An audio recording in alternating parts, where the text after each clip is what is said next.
At first, the pressures of university seem straightforward. Assignments, exams, finances, and trying to maintain a social life. These are challenges most students expect. From the outside, it looks like everyone is experiencing the same thing, just managing it differently. But what is less visible is the mental load sitting underneath these expectations and a constant awareness that everything needs to be done.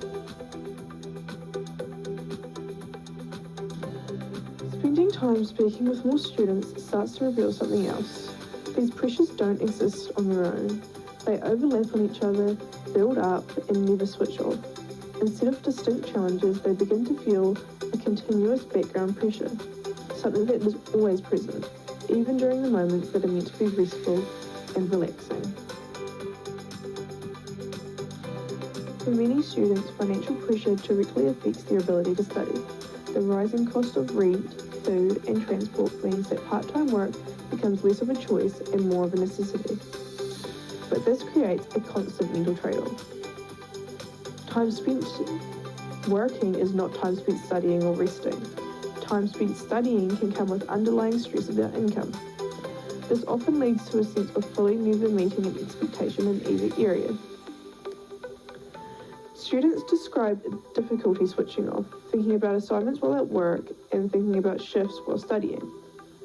Over time, this is divided attention and can reduce concentration, increase mistakes, and make even simple tasks feel mentally draining. Fatigue becomes more than just being tired, it becomes ongoing, making it harder to recover between demands. University is often described as a social and exciting stage of life, but that expectation doesn't always reflect reality. For some students, building friendships can take time. For others, social spaces can feel uncomfortable or difficult to navigate. Even in shared environments such as lectures or flats or even social events, there can be a sense of disconnection. This can lead to a quieter form of mental strain. Students may begin to question whether they're doing university right and fitting into the stereotype, especially when comparing themselves to others. Social media and peer conversations can reinforce the idea that everyone is managing better, even when that's not necessarily true. Other people can have other ways of hiding things up. Over time, this comparison can affect confidence, increase self-doubt, and make isolation feel a lot more pronounced. Many students begin to normalize stress as a part of university life. Irregular sleep, high workloads, and constant deadlines become a routine rather than temporary.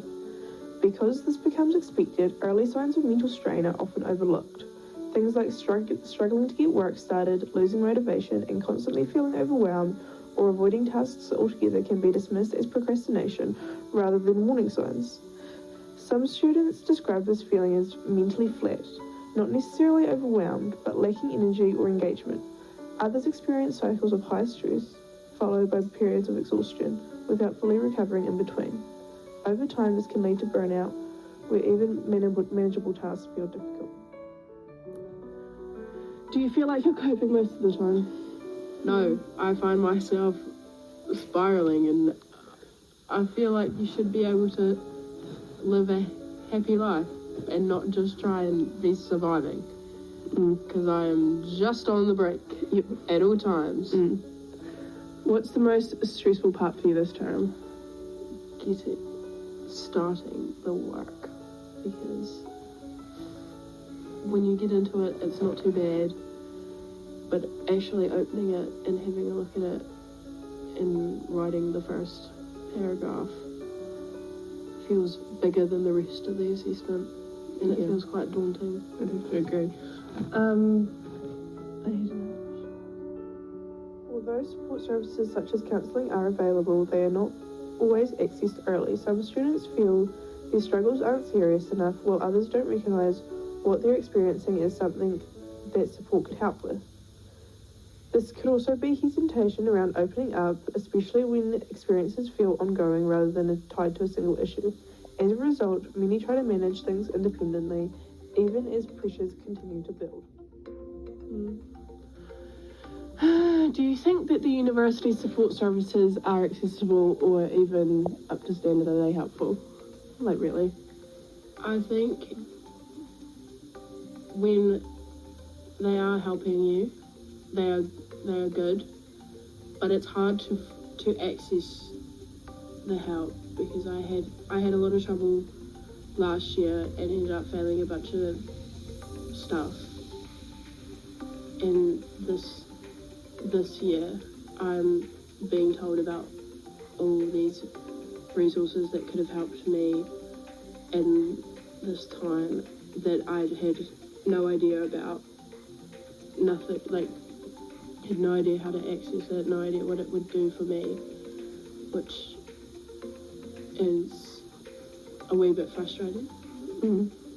Do you think other students are struggling as well, or does it seem like everyone else is fine?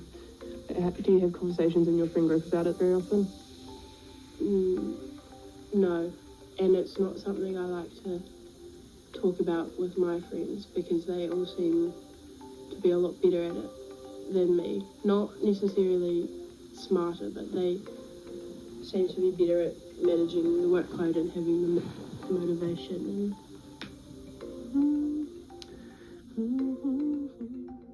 What initially seemed like a shared and straightforward experience begins to feel far more uneven.